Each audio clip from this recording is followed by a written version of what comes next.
peserta kami harap untuk dapat mengisi bangku kosong yang ada di depan, karena acara akan segera kami mulai.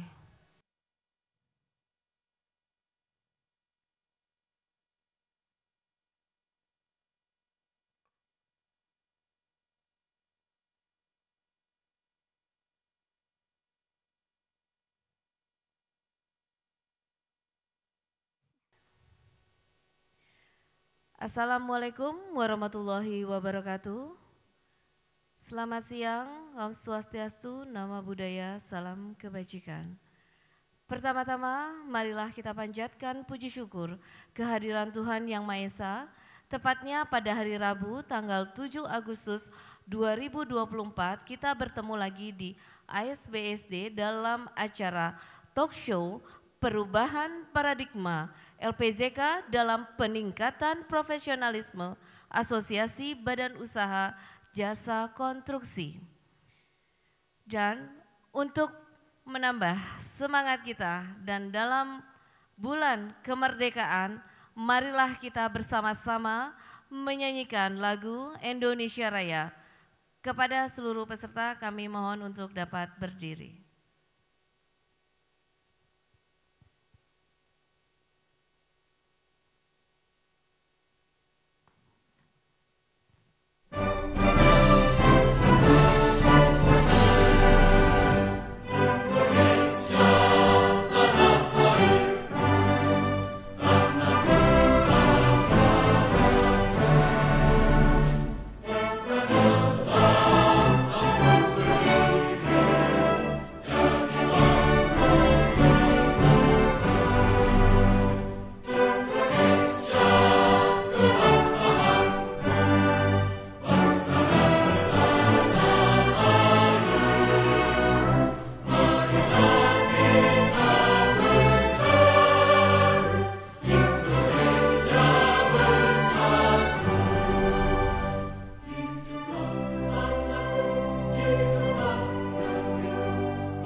Peserta dipersilakan duduk kembali.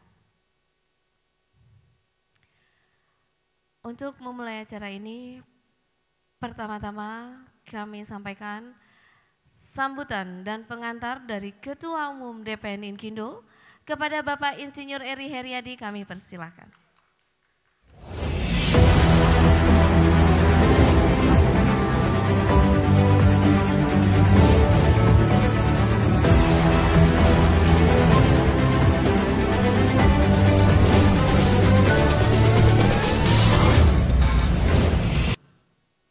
Bismillahirrahmanirrahim. Assalamualaikum warahmatullahi wabarakatuh. Selamat siang, salam sehat, salam sejahtera untuk kita semua. Yang terhormat Pak Dirjen Bina Konstruksi, Pak Muiz, Ketua LPJK, Pak Taufik, ada calon pengurus LPJK ini, moderator kita, Pak Sigit, Ketua Umum Perkindo, Pak Nunus, dan timnya ada Pak Aris, dan tim dari Perkonindo ya Pak Aris ya? Pertakindo. Oh iya, Perkonindo perlu ya, salah. Baik, ada Pak Tito dan juga Bapak Ibu yang lain. Tadi ada Pak Agus Indroyono, ada Pak Panani juga ini, ada Ketua Inkindo Jawa Timur, terima kasih. Pak Sekjen saya tuh, Pak Imam.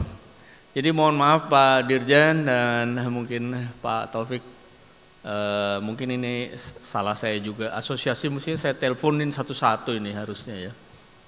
Kemarin saya malam baru pulang dari Dili, jadi nggak sempat juga mau nelpon. Harusnya ditelepon mungkin supaya diundang begitu saja mungkin tidak tidak tergerak hatinya. Namun di Zoom kita sudah ada 70 orang ya, Mbak Ani? Iya Pak. Kurang lebih 70-an tadi sudah masuk di Zoom dan saya pikir dengan apa yang ada kita mulai saja acaranya karena kami bermaksud diskusi ini cukup strategis untuk perbaikan LPJK ke depan. Apa sih sebenarnya yang diinginkan dari masyarakat jasa konstruksi, input sarannya supaya LPJK ke depan bisa lebih baik. Begitu Pak Taufik maunya. Mudah-mudahan dengan apa kami menyebutnya paradigma ya, perubahan paradigma kepemimpinan atau kebijakan dari LPJK ke depan akan semakin mempermudah insan jasa konstruksi juga sehingga membuat iklim dunia usaha jasa konstruksi lebih baik ke depan. Intinya itu saja, mungkin dari kami cukup, kita diskusi untuk kebaikan kita bersama. Demikian, Assalamualaikum warahmatullahi wabarakatuh.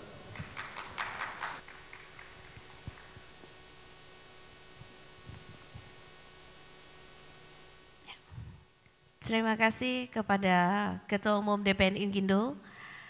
Selanjutnya karena acara sudah telat dari 1 jam, kita langsung masuk ke talk show atau diskusi panel pada siang hari ini mengenai perubahan paradigma LPJK dalam peningkatan profesionalisme Asosiasi Badan Usaha Jasa Konstruksi. Dan saya juga lupa menyapa teman-teman yang sudah ada di Zoom, nanti bisa ditampilkan pada saat kita ada diskusi panel.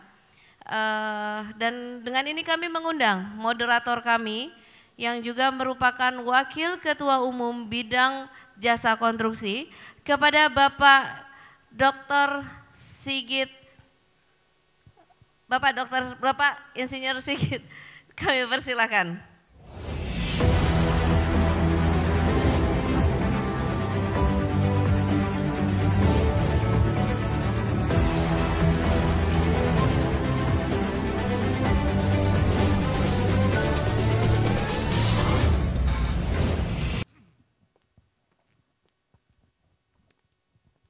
Silahkan saya waktunya ya. Baik, terima kasih. Bismillahirrahmanirrahim. Assalamualaikum warahmatullahi wabarakatuh. Selamat datang kepada rekan-rekan semuanya pada kesempatan yang baik ini. Marilah kita bersyukur kehadirat Tuhan Yang Maha Esa yang telah memberikan kita kesehatan, keselamatan, dan juga ini kepada Bapak Ketua LPJK. Kemarin teman-teman LPJK baru berkumpul di Surabaya, Pak ya. Hari ini langsung terbang kemari khusus untuk menemui kita semuanya supaya acara kita bisa berjalan dengan baik. Baiklah, untuk ini kami mulai dengan para panelis dalam hal ini. Kami persilahkan yang pertama Bapak Direktur Jenderal Bina Konstruksi Kementerian PUPR, Bapak Abdul Muiz. Kami persilahkan Bapak.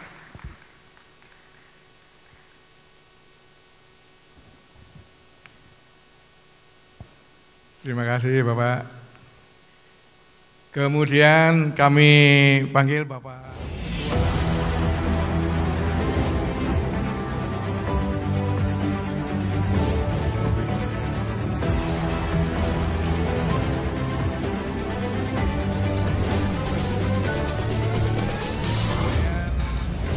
dari Ketua Umum Inkindo, Bapak Eri Haryadi. Bapak Insinyur Eri Haryadi.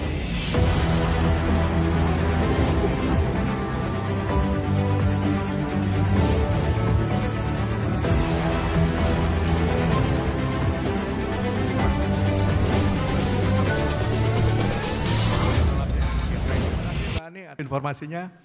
Baiklah Bapak dan Ibu sekalian, kita langsung mulai saja. Dalam hal ini kita, Bapak-Bapak sekalian, kita akan membicarakan masalah perubahan paradigma LPJK dalam peningkatan profesionalisme Asosiasi Badan Usaha Jasa Konstruksi. Nah, mengapa kita mengambil tema ini? Barangkali kita semua sudah ketahui bahwa LPJK dibentuk berdasarkan Undang-Undang Jasa Konstruksi nomor 2 tahun 2017 ya. Dan kemudian dalam undang-undang tersebut permasalahan sektor jasa konstruksi menjadi tugas dan tanggung jawabnya dari pemerintah, dalam hal ini Kementerian PUPR, Bapak Menteri. Dan kemudian sebagian tugas dan wewenang tanggung jawabnya diberikan kepada LPJK. Jadi kemudian dibentuklah LPJK tersebut berdasarkan peraturan Menteri PUPR. Secara strategisnya, jadi struktur organisasi LPJK adalah, selamat datang Bapak Firman dari Asosiasi HAMKI, Himpunan Ahli Manajemen Konstruksi Indonesia. Saya lanjutkan Bapak untuk Pak Ketua LPJK. Mengapa kita mengambil tema ini? Karena dalam realisasinya Bapak, apa yang ditangkap oleh teman-teman itu merasakan kita kesulitan Bapak. Jadi terutama di dalam pembinaan di provinsi-provinsi, di daerah-daerah seolah-olah terlepas. Kita Asosiasi Badan Usaha diakreditasi. Tentu saja ketika akreditasi itu kan ada pembinaan Pak Dirjen, Pak Ketua LPJK kepada asosiasi badan usaha asosiasi terakreditasi ini. Nah, ketika pembinaan kan tentu saja tidak dibiarkan sendirian. Jadi seolah-olah kami asosiasi merasa sekarang ini sendirian. Bahkan di antara asosiasi-asosiasi ini timbul seperti persaingan yang mungkin menjurus ke tidak sehat Bapak. Karena seolah-olah ada mengarah kepada business oriented begitu. Sehingga business oriented ini ya otomatis kan dengan adanya badan usaha yang masuk di sana, PT itu ada modal maka akan ada profit yang dikejar. Oleh sebab itu menimbulkan ini tidak sehat Bapak dan menghilangkan marwah daripada jasa konstruksi secara keseluruhan. Jadi akhirnya kita berlomba-lomba antar asosiasi bahkan menjurus tidak sehat. Nah, kemudian juga akhirnya terlepaslah pembinaan di provinsi-provinsi dan hal ini bisa bisa kita barangkali nanti dari Bapak Ketua LPJK itu bisa data menunjukkan untuk akreditasi kita kesulitan Bapak dari teman-teman asosiasi badan usaha, asosiasi profesi pun demikian. Sehingga harapannya kita kembali kepada LPJK karena memang LPJK ini melalui fit and proper testnya di DPR, Dewan Perwakilan Rakyat, di mana pada saat awal kita bersama untuk LPJK ini semacam think tank-nya, semacam DPR-nya masyarakat konstruksi yang bisa memberikan masukan kepada Bapak Menteri. Saat itu demikian Pak ya, jadi think tank model seperti itu dan ininya adalah kalau tidak salah waktu itu Ibu Sesdijen, saya juga mendengarkan dan Pak panitia seleksi saat itu menyampaikan yang dicari adalah yang selevel eselon 1B kalau tidak salah begitu, langsung di bawah Bapak Menteri mungkin Bapak. Nah mungkin hal-hal ini yang tentunya harus kita kembalikan lagi kepada hal tersebut sehingga LPJK ini bisa mengayomi kemudian ada saluran. Jadi artinya asosiasi diakreditasi kemudian pewakilannya itu diharapkan bisa duduk di kepengurusan LPJK. Nah tentu saja apa sih manfaat tersebut? Jadi harus ada timbal balik barangkali demikian. Tentu saja ini kita harapkan dari bapak-bapak sekalian panelis bisa memberikan ya pencerahan kepada kita semua, juga teman-teman nanti bisa memberikan masukan bagaimana untuk apakah ini mengembalikan marwah daripada LPJK sesuai dengan Undang-Undang Jasa Konstruksi Nomor 2 Tahun 2017. Dan untuk pertama kami harapkan Bapak Direktur Jenderal Bina Konstruksi barangkali bisa memberikan pencerahan-pencerahannya sebagai wawasan untuk diskusi kita bersama. Waktunya berapa menit Mbak Ani? Karena kita sudah terlambat. 20 menit ya setiap panel. Baik Bapak Dirjen, kami harapkan nanti bisa menyampaikan kurang lebih 20 menit. Setelah itu kita ini. Bapak Dirjen Bina Konstruksi Pak Abdul Muiz itu memang akarnya memang dari PUPR Pak ya.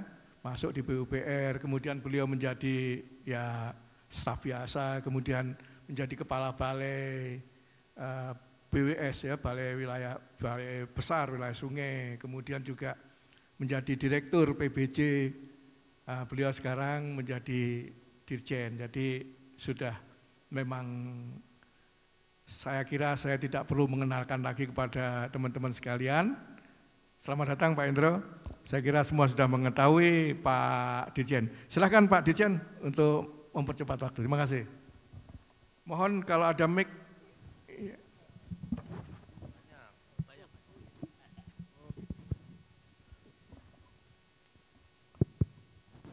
Baik, terima kasih Pak Moderator, Pak Sigit. Beliau ini senior kami Pak, waktu masih kuliah. Dan kami masuk, beliau yang mempelonco kami, yang nyiksa kami, yang mukuli kami Pak. Tapi terakhir itu membuat suasana yang terharu, saya teringat betul itu. Sampai suasananya tengah malam, jam 2, jam 1 malam itu semua peserta, anak-anak, adik-adiknya ini dibikin menangis berenang di tengah malam tuh Pak, berenang di sungai. Sampai kami hampir semuanya menangis karena terharu gitu ya. Yang tadinya agak kejam kok sekarang jadi kayak sayang gitu sama adiknya. Baik, terima kasih. Assalamualaikum warahmatullahi wabarakatuh. Selamat sore, salam sejahtera tentunya untuk kita semuanya. Terima kasih Bapak Ibu semuanya telah hadir pada kegiatan sore hari ini. Tadi sebetulnya jam 1 tetapi ya saya sampai izin tadi tidak ikut acara yang di atas. Saya minta Pak Indro untuk mewakili tapi ternyata di sini molor juga. Enggak apa-apa. Bapak Ibu hadirin sekalian, tadi sudah sedikit dijelaskan oleh Pak Sigit. Saya di Direktorat Jenderal Bina Konstruksi mau masuk tahun ketiga. Tapi terus terang saja selama 2 tahun lebih terakhir ini saya bertugas untuk ngurusi proses pengadaan Pak. Jadi hanya ngurusi semata-mata ngurusi proses pengadaan. Tetapi urusan terkait dengan pembinaan jasa konstruksi memang belum pernah gitu ya.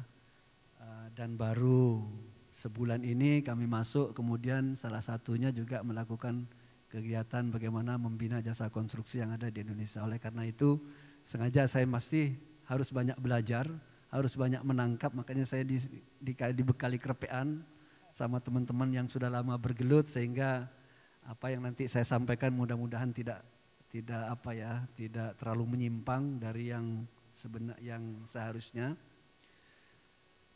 Sore ini kita mendapatkan tema pada sore hari ini adalah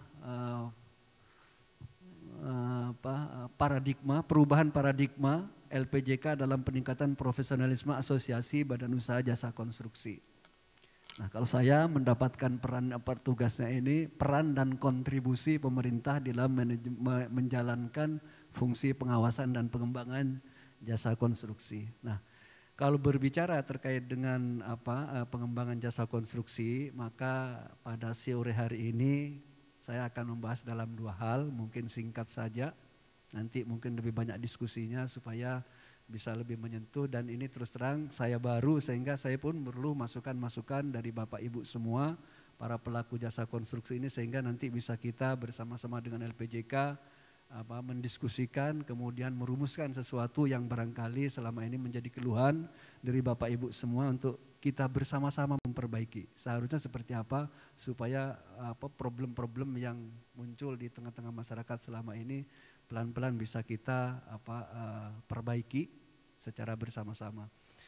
Pertama terkait dengan peran LPJK dalam penyelenggaraan jasa konstruksi, kemudian yang berikutnya nanti terkait dengan peran pemerintah dalam pengawasan dan pengembangan jasa konstruksi. Mungkin nanti Pak Taufik yang akan secara detail akan menjelaskan terkait dengan adanya memang salah satu tugas dari Direktorat Jenderal Bina Konstruksi, tugas dari pemerintah yang memang ini kita serahkan kepada lembaga non struktural yang ada di Kementerian PUPR untuk menyelenggarakan sebagian dari kewenangan pemerintah pusat. Inilah yang kita serahkan kepada lembaga pengembangan jasa konstruksi atau LPJK. Baik itu yang terkait dengan tugasnya dalam melakukan akreditasi terhadap asosiasi profesi, asosiasi badan usaha dan asosiasi rantai pasok juga. Ini saya kira semuanya itu sudah berjalan terlepas dengan adanya beberapa kelemahan mungkin yang harus bersama-sama kita ke depan perbaiki. Kemudian juga salah satunya juga melaksanakan kegiatan registrasi tenaga kerja konstruksi maupun registrasi badan usaha jasa konstruksi, termasuk juga LSP dan LSBU. Kemudian rekomendasi juga dikeluarkan kita juga tugaskan kepada LPJK terkait dengan lisensi untuk LSP dan lisensi untuk LSBU. Kemudian yang berikutnya itu ada tugas terkait dengan penetapan penilai ahli, ini dalam hal terjadi kegagalan konstruksi. Saya kira ini kita sudah jalankan juga beberapa beberapa kali saya ikut di dalam rapat LPJK, rapat Dewas, itu juga melaksanakan kegiatan untuk melakukan penilaian ahli terhadap beberapa terjadinya kegagalan bangunan yang ada di kita ini. Kemudian tentu ini juga salah satunya juga melakukan penyetaraan terhadap tenaga kerja asing dan melakukan pengembangan kompetensi berkelanjutan. Ini merupakan kegiatan-kegiatan yang memang kita serahkan kepada LPJK untuk bersama-sama mendukung tugas Direktorat Jenderal Bina Konstruksi Kementerian PUPR untuk melaksanakan kegiatan itu.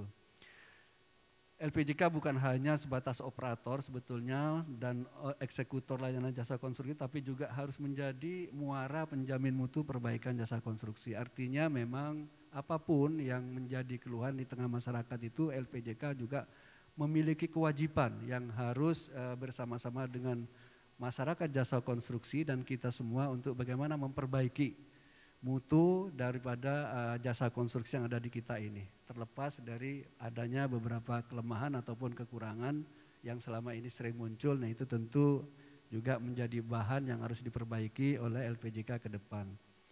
Beberapa tantangan Bapak Ibu sekalian yang selalu kita dengar, kita hadapi itu yang terkait dengan penyelenggaraan jasa konstruksi ini. Yang pertama terkait dengan regulasi jasa konstruksi yang memang sangat dinamis. Jadi memang aturan kita itu memang sangat dinamis tergantung dengan situasi dan kondisi ataupun perkembangan jasa konstruksi yang ada di kita.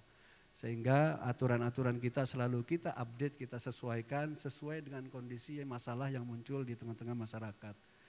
Kemudian yang berikutnya terkait dengan adanya keluhan terkait dengan mutu pelaksanaan mutu sertifikat jasa konstruksi terkait dengan kompetensinya. Memang kita masih mengalami dua kendala termasuk dalam jumlah maupun dalam kualitas. Jumlah sudah jelas dari sekian ratus ribu ataupun bahkan juta tenaga kerja konstruksi yang kita butuhkan memang masih sangat kecil yang bisa kita laksanakan.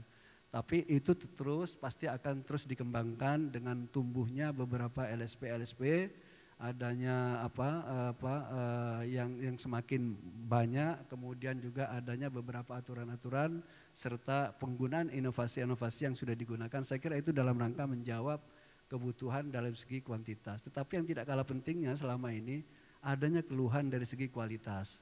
Nah ini sering masuk ke kami di Direktorat Jenderal Bina Konstruksi adanya teman-teman kita tenaga kerja konstruksi yang sudah memiliki sertifikat tetapi ternyata sertifikat yang dipegang itu tidak menunjukkan kompetensinya ketika turun di lapangan. Ini selalu masuk ke kami.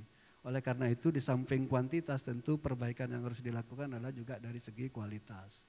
Nih. Dan kita tidak bisa bekerja sendiri, yang paling sangat bisa menentukan itu adalah bagaimana LSP ini bisa bekerja secara lebih baik lagi untuk menghasilkan tenaga konstruksi yang profesional. Tetapi sebetulnya kalau LSP kan hanya sertifikasinya saja.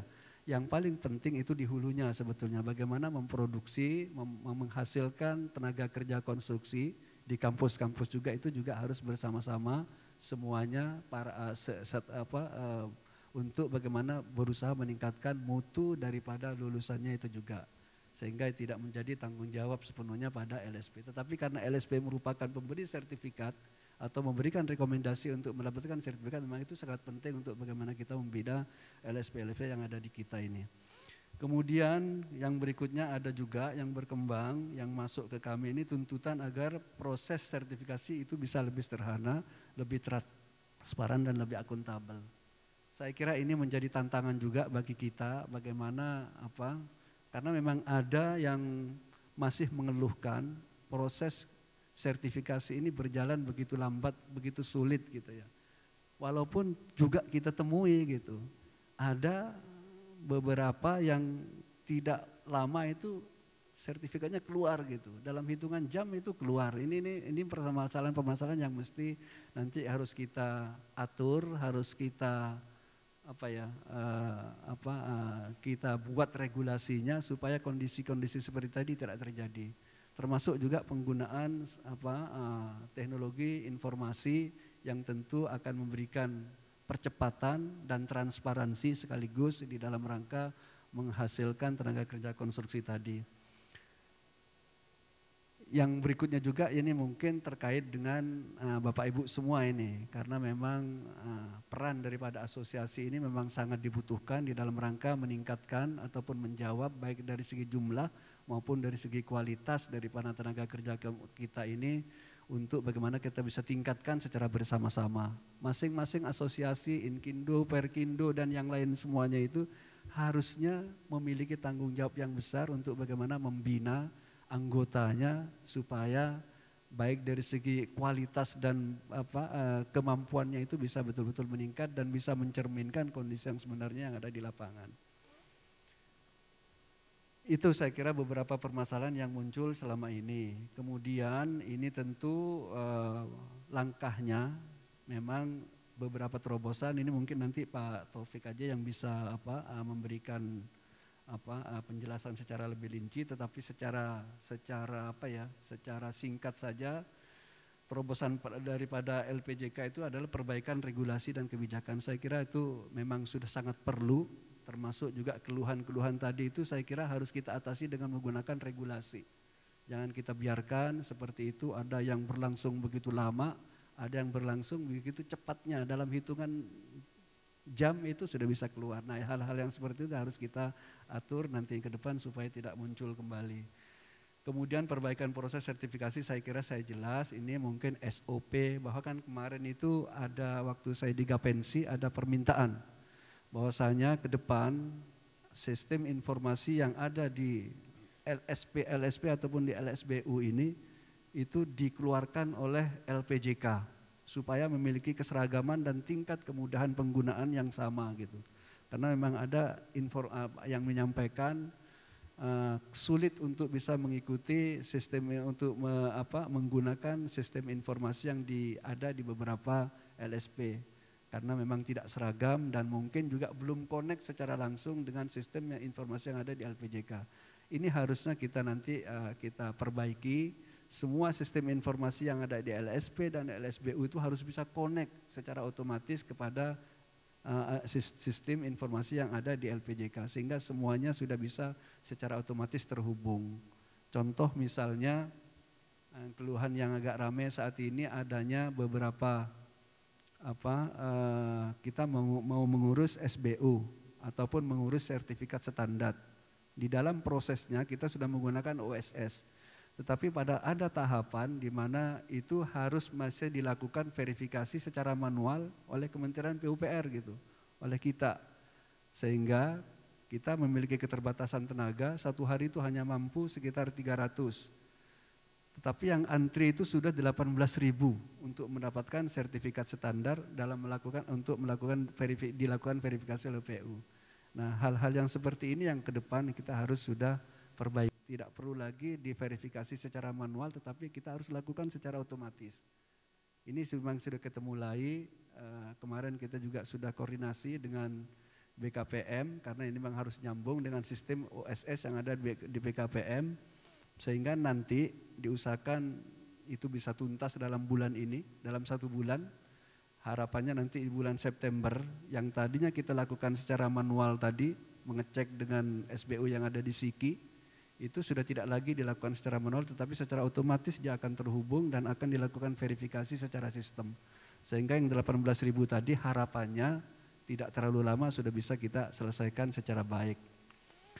Nah, itu saya kira beberapa hal yang menjadi tugas daripada kita ke depan. Nah, kalau kita yang berikutnya yang terkait dengan fungsi pembinaan dan fungsi pengawasan yang ada di pemerintah.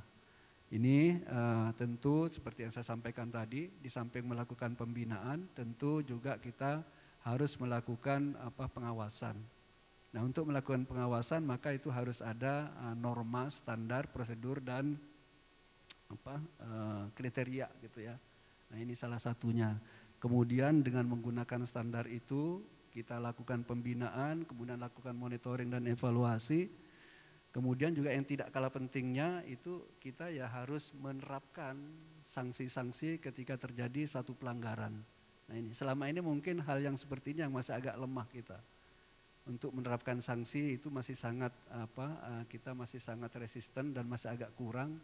Tapi untuk memperbaiki itu semua memang kita harus tidak boleh tidak melakukan itu. Kita harus tegas memberikan sanksi kepada pelanggar-pelanggar yang yang tidak sesuai dengan aturan ataupun prosedur yang ada. Nah, Bapak Ibu hadirin sekalian, kalau kita berbicara terkait dengan pembinaan jasa konstruksi, memang itu dilakukan secara berjenjang, mulai dari pemerintah pusat mestinya sampai ke pemerintah daerah. Nah, pemerintah pusat tentu memiliki tugas di samping membina masyarakat jasa konstruksi, tetapi juga harus membina pemerintah daerah, baik provinsi maupun kabupaten.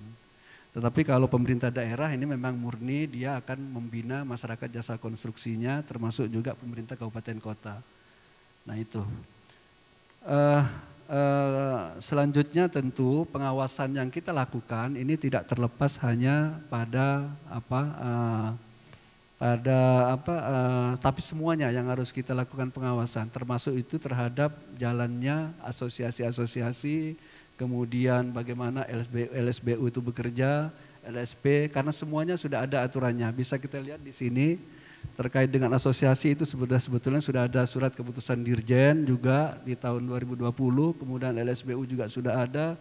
Semuanya kalau aturannya sudah hampir lengkap Bapak Ibu semua. Tetapi bagaimana tinggal kita patuh terhadap aturan itu, dan ketika tidak melaksanakan itu ya harus berani kita lakukan ataupun berikan sanksi supaya ada efek jera dan efek perbaikan ke depan. Kalau enggak ya akan begini-begini terus kita ini akan masih terus pelanggaran-pelanggaran masih akan terus terjadi selama kita tidak memberikan peringatan, tidak memberikan sanksi yang tegas sesuai dengan aturan yang ada. Kalaupun nanti aturan itu masih ada yang dianggap kurang lengkap, maka kita harus berikan penjelasan lagi melalui surat-surat edaran sehingga semuanya bisa memiliki pemahaman yang sama terhadap aturan yang sudah kita keluarkan. Beberapa contoh misalnya ya, beberapa contoh ini terkait dengan pengenaan sanksi administratif terhadap LSBU ataupun SBU. Jadi untuk SBU itu kan sebetulnya tidak boleh tenaga tetap itu merangkap jabatan di 2 ataupun lebih badan usaha, itu tidak boleh. Tetapi ternyata masih ada yang melakukan seperti itu. Itu salah satu yang sering kita temukan. Kemudian juga adanya keterlambatan melakukan pemenuhan persyaratan minimal terkait dengan jumlah peralatan. Nah, ini ada yang sama sekali belum memiliki peralatan tapi juga SBU-nya bisa keluar. Itu hal-hal yang seperti itu yang yang masih sering terjadi. Kemudian juga sebetulnya untuk SBU itu harus dia memiliki komitmen terhadap penerapan sistem manajemen anti penyuapan. Itu pun masih ada juga yang belum. Nah, itulah semua yang harus kita lakukan monitoring dan evaluasi dan kita tertibkan. Tentu sanksi juga harus kita berikan. Nah, ini yang harus kita sadari bersama, sehingga dengan demikian maka perbaikan-perbaikan akan terus terjadi, sehingga nantinya pada saat akhirnya nanti semuanya akan berjalan secara lebih baik. Saya kira saya tidak terlalu berpanjang lebar lagi, nanti mungkin diskusi saja. Intinya memang tanggung jawab untuk melakukan pembinaan jasa konstruksi itu menjadi tanggung jawab bersama. Pemerintah memiliki tanggung jawab, tetapi juga seluruh asosiasi dan seluruh masyarakat jasa konstruksi ini juga memiliki tanggung jawab yang sama. Kita harus bersama-sama, kita akan menerima apapun masukan dari pemerintah untuk kita bikinkan kebijakan termasuk regulasi seperti apa ketika memang itu dibutuhkan. Nah, oleh karena itu ini kesempatan, ini juga nanti saya baru, kemudian LPJK kita juga enggak lama lagi akan berakhir kepengurusannya. Tentu mungkin nanti perbaikan-perbaikan yang cukup signifikan barangkali akan kita laksanakan di periode LPJK yang akan datang. Yang sekarang kita mungkin PR-PR yang masih bisa kita tuntaskan, kita coba tuntaskan, yang belum pun nanti kita akan lanjutkan di periode yang berikutnya. Tapi intinya seperti yang disampaikan oleh Pak Moderator tadi, kita semua harus bisa memberikan inputan ataupun masukan kepada LPJK terkait dengan apa yang dibutuhkan, pengaturan seperti apa yang dibutuhkan. Kemudian tentu tanggung jawab kita harus ambil secara bersama-sama. Barangkali itu Pak Sigit sebagai pancingan diskusi dari saya. Nanti mungkin Pak Taufik selaku Ketua LPJK akan lebih mendetilkan kembali terkait dengan perjalanan ataupun konsep-konsep dari LPJK yang selama ini sudah dilaksanakan. Saya kira itu. Terima kasih. Assalamualaikum warahmatullahi wabarakatuh. Waalaikumsalam warahmatullahi wabarakatuh. Aplaus untuk Pak Dirjen. Terima kasih. Ini ditahan dulu. Ini wajah-wajah penuh tanya ini ditahan dulu. Jadi kita akan selesaikan dulu, baru kemudian nanti kita akan lakukan tanya jawab. Mungkin kalau kita perkiraan waktu ya 15.45 nanti. Jam 15.45, 45 menit kita adakan tanya jawab, 16.30 selesai. Kira-kira demikian ya. Beberapa poin penting yang saya catat tadi bahwa LPJK bukan sebagai operator. Ini tentu saja ya inilah yang memang kita harapkan ya. Bukan hanya sebagai operator ya, tetapi mempunyai kewajiban memperbaiki dan menjaga mutu para pelaku jasa konstruksi. Ya, tentu saja ini menjadi harapan kita semua, karena setiap Bapak datang ke DPR kan dimarah-marah itu Pak ya, kadang-kadang Pak ya. Dirjen, salah terus gitu. Bagaimana cara pelaksanaan PBJ di provinsi, kira-kira begitulah Pak ya. Nanti Bapak bisa bertanya lebih lanjut, namun sebaiknya kita minta penjelasan juga dari Bapak Ketua LPJK. Apa saja yang telah Bapak lakukan selama ini, yang saya kira juga sudah cukup bagus lah kalau LPJK menata hal selama ini ya, dengan waktu itu penuh dengan sesuatu yang belum kita ketahui bersama, dan alhamdulillah karena beliau ini Pak Ketua LPJK itu juga Dirjen Bina Marga, menghadapi para badan usaha pun sudah sering Pak ya. Kemudian menjadi Sekjen Kementerian PUPR, jadi alhamdulillah LPJK bisa berjalan dengan baik. Tapi tentu saja harapan-harapan dari teman-teman ini yang diantaranya adalah gimana Pak, ini banyak asosiasi yang di provinsi ini jadi Pak ini mati suri gitu ya. Nah ini barangkali nanti dari Bapak Ketua LPJK bisa menyampaikan. Kami persilakan Pak, waktunya juga 20 menit. Terima kasih. Baik, terima kasih Pak Moderator. Tapi kalau dua pengawas LPJK sudah bicara, mestinya saya nggak usah bicara lagi. Baik Ibu Bapak sekalian, saya kira mohon izin saya berdiri saja supaya mungkin bisa kelihatan ini ya. Oke. Oke, silakan. Baik Bapak sekalian, saya kira ini kesempatan kami mungkin untuk menyampaikan beberapa hal gitu ya, fakta atau juga hal-hal yang terkait dengan tadi perubahan paradigma LPJK dalam peningkatan profesionalisme asosiasi badan usaha jasa konstruksi. Cukup panjang, tapi sebenarnya yang akan saya sampaikan ini nanti mudah-mudahan gitu ya akan diteruskan oleh Pak Sigit karena beliau adalah calon penerus pengurus LPJK. Jadi sebenarnya Pak Sigit ini sedang mencari gitu ya masukan dari Bapak sekalian gitu ya. Beliau juga sebagai pengawas kami. Baik Bapak sekalian, mungkin bisa lanjut. Ya, next. Ada 3 hal, bagaimana kita pengembangan jasa konstruksi, peran LPJK, dan tentunya bagaimana peningkatan peran LPJK ke depan. Lanjut. Oke, lanjut saja. Baik Bapak sekalian, jadi Undang-Undang 2 itu mengamanahkan yang pertama ya bahwa harapannya itu yang utama adalah bagaimana pembinaan jasa konstruksi bisa menjadi lebih baik, terutama nomor 9, jaminan mutu produk konstruksi. Dan itu tidak bisa tidak kalau orangnya kompeten, badan usahanya mampu. Kompeten itu dengan apa? Dibuktikannya sertifikasi, ya SKK dan SPU. Cuma masalahnya LPJK sebelumnya maupun yang sekarang itu ada hal yang mungkin masih belum berubah, Pak. Bahwa SKK dan SPU masih dianggap sebagai komoditas. Mohon maaf saya sampaikan realitanya bahwa SKK dan SPU masih berupa komoditas dan itulah yang terjadi sampai saat ini. Meskipun ya tentunya kita berupaya untuk merubah ini semua dengan berbagai hal nanti akan kami sampaikan. Tapi poinnya itu Pak, ya poinnya bahwa umur daripada pengurus LPJK sebagian besar habis untuk mengurus SPU dan SKK. Lanjut.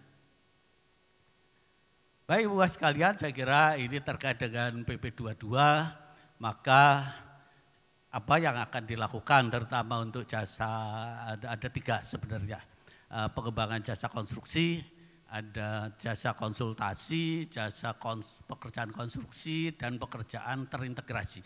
Ini 3 entitas badan usaha yang sebenarnya harapannya saling mendukung karena itu adalah bagian dari proses untuk menghasilkan konstruksi yang berkualitas. Konsultasi itu bekerja pada saat desain juga pada saat pengawasan, minimal itu, meskipun di hulu juga ada. Kemudian pekerjaan konstruksi bagaimana desain tadi dilaksanakan dan sekarang itu dengan delivery system yang baru yang mungkin lebih luas maka pekerjaan konstruksi terintegrasi sudah semakin banyak digunakan.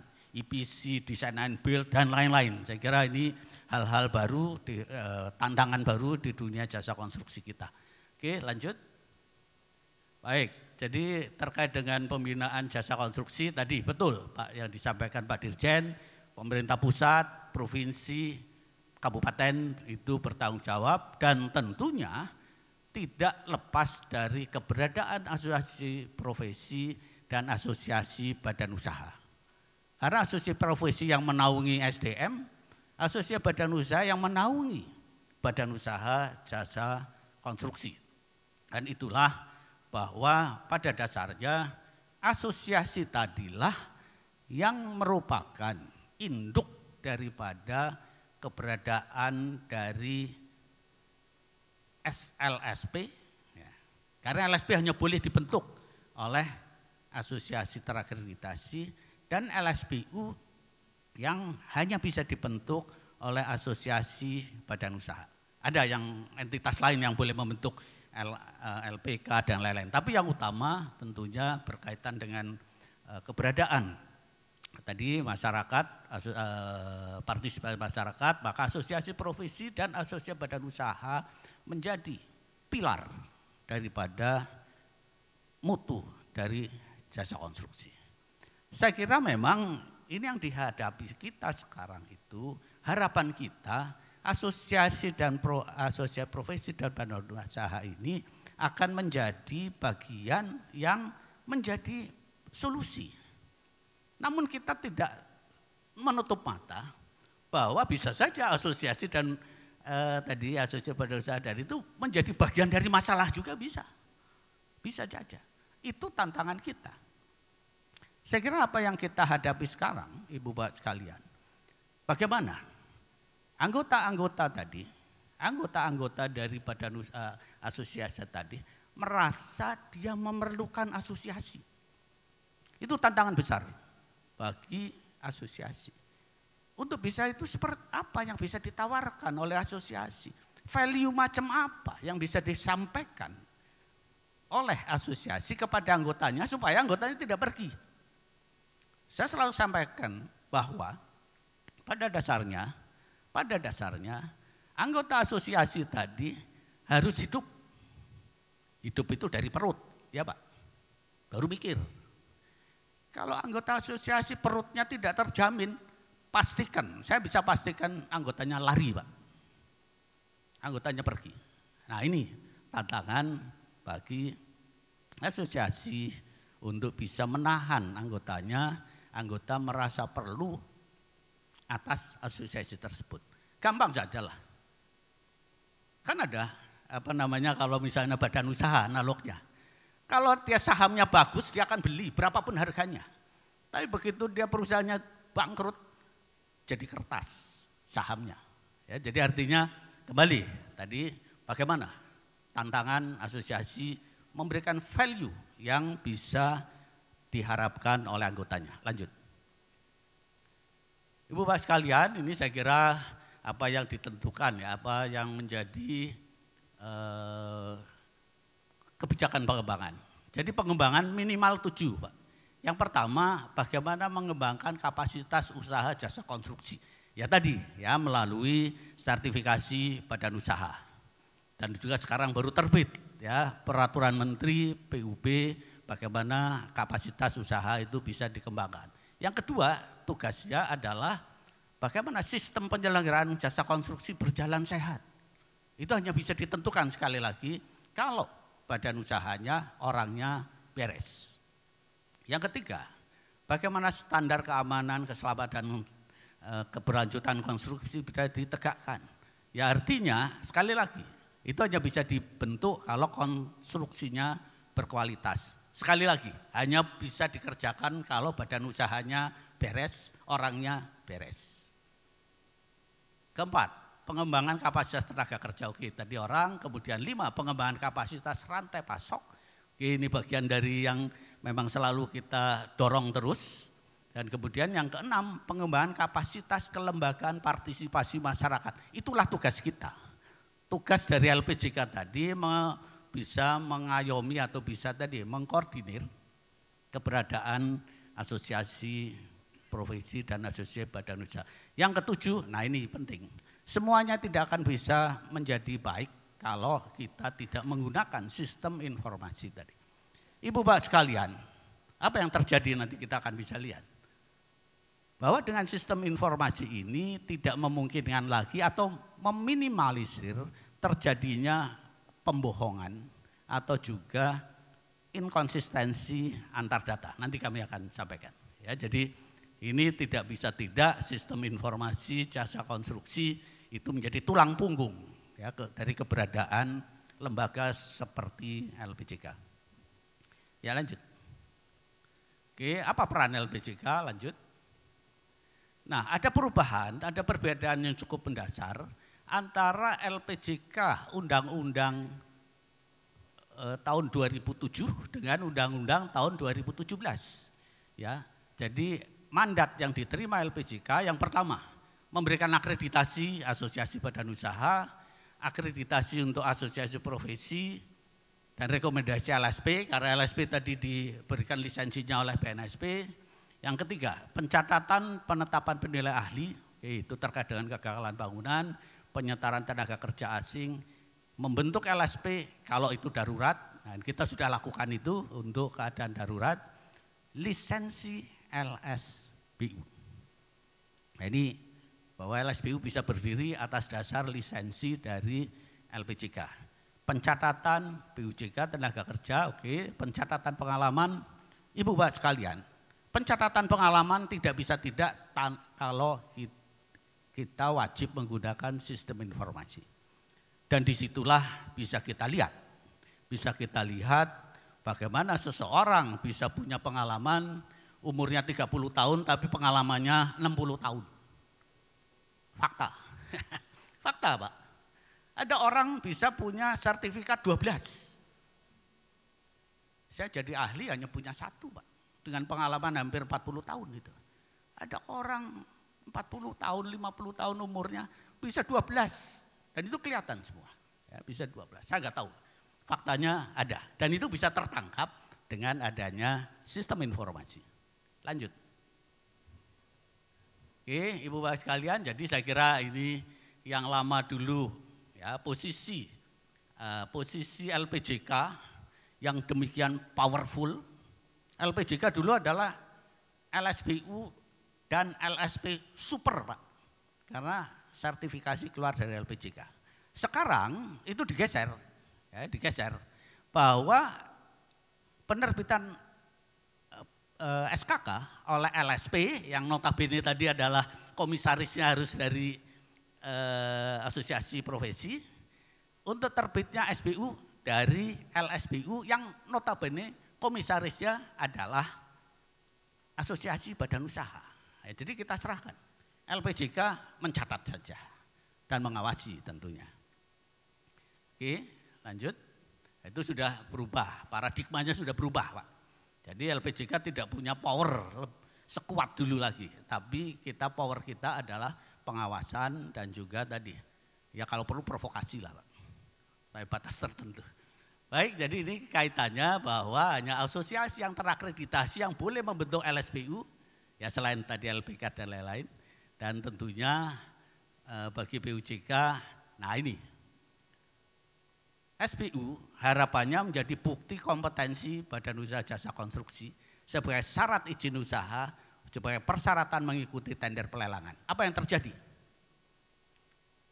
SBU bisa berubah bulan depan, Pak. Ini baru cerita tadi kami dengan salah satu pengurus.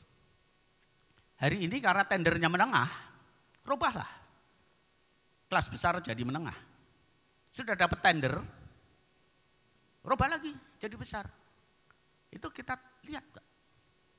Dan itu legal, tapi tidak etis. Dan itu fakta. Ini salah satu ya, yang ini bagian dari PR kita. Lah LSBU-nya terus gimana gitu. Terus bagaimana komisaris LSBU tadi? Asosiasi badan usahanya bertanggung jawab sejauh mana kalau terjadi itu? Itu bagian dari PR LPJK gitu ya, Pak. Jadi saya kira ini kita perlu lakukan upaya-upaya untuk, tapi itu legal, Pak. Tapi tidak etis. Oke, lanjut. Oke, kemudian ini kewajiban BUJK. Saya kira ini standar ya, saya nggak akan baca. Memang dia harus membuat tadi ya konstruksi yang berkualitas. Lanjut saja. Ya, next. Ini sekarang kita sudah mencatat pengalaman. Ya ini mohon maaf Ibu Bapak sekalian. Saya selalu sampaikan permohonan maaf karena daftar pengalaman yang ada hilang. Ya, hilang dengan gangguan PDNS kemarin. Jadi terpaksa, ini saya umumkan aja sekalian, mohon Ibu Bapak sekalian mengupload kembali daftar pengalaman. Daftarnya masih ada, tapi mohon diupload kembali. Ini dengan segala permohonan maaf kami, tidak bisa tidak harus di-re-upload. Ya, jadi ini tadi terkait dengan itu. Kemudian saya kira ini hal-hal yang sudah kita selesaikan. Ada LPPK yang sudah dicatat pengalamannya ada 295 dan seterusnya. Ya inilah hasil yang kita capai sampai saat ini. Oke, lanjut. Lanjut, ini daftar. Ya, ini daftar. Ini menarik Ibu Bapak sekalian. Jadi badan usaha 31 Desember 2023 78.900. Saat ini sudah naik 85.805. Sebelumnya 3 tahun yang lalu jumlahnya 140.000, Pak. Turun 140.000 turun jadi 78.000. Apa yang terjadi sebenarnya? Terjadi karena dulu orang bisa dipakai macam-macam, yang tender itu kertas bukan orang, dan itu turun. Ya, dan sekarang dengan asas nyata, meskipun ini belum maksimal Pak, belum maksimal, masih terjadi.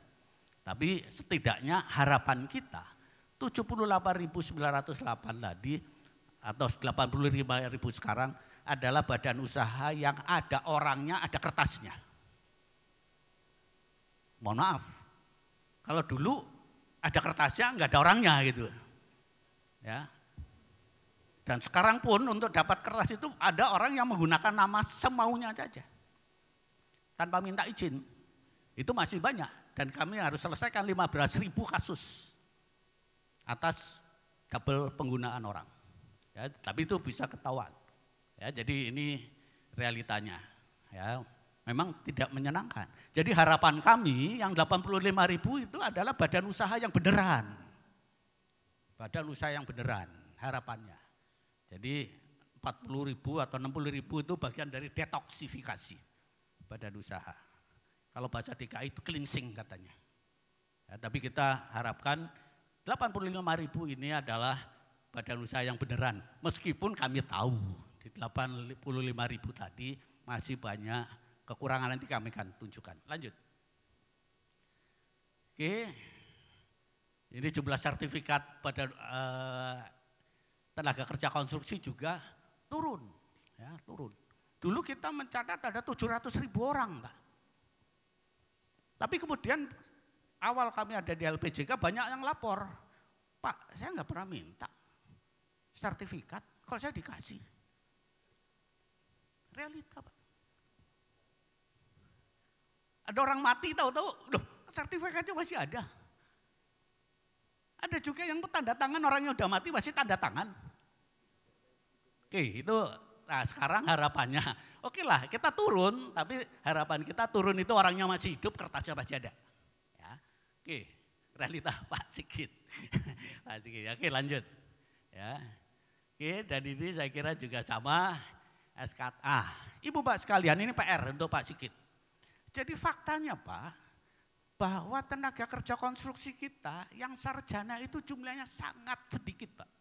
Jumlah terbesar adalah bukan D3 malah, SMA ke bawah. Jadi PR kita adalah bagaimana mensertifikasi tenaga kerja konstruksi di level itu.